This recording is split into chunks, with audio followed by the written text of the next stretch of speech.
Transportation. In this section, we seek to establish the CO2 emissions from commuting transport to and from the building. This section has a pre-filled table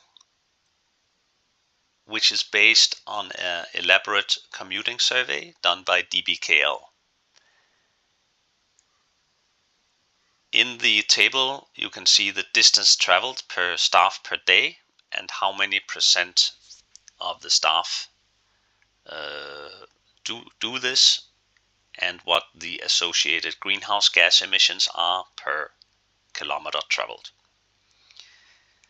If you are closer to a station than 200 meters or less, you are allowed to click yes here, and then you can actually change the data.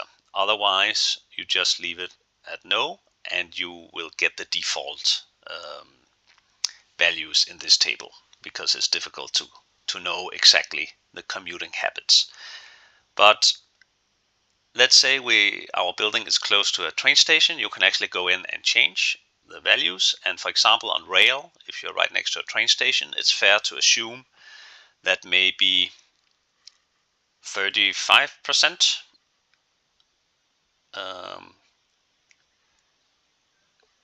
commute by train.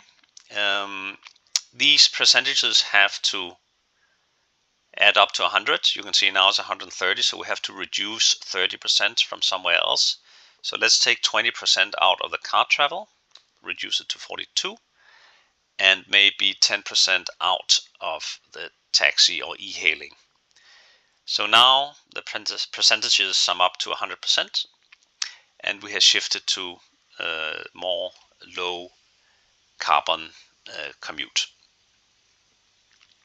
And we're done.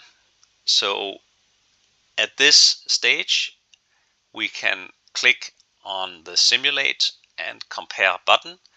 And for that to work, you have to check that we have a green tick mark at all the categories here. If any information is missing and it's not green, then you have to go back and fill in that information before we can go on and click on Simulate and Compare. And before you click Simulate and Compare, it's a good idea to just click Save Draft as well. So let's do that. And once it's saved, then we click on Simulate and Compare.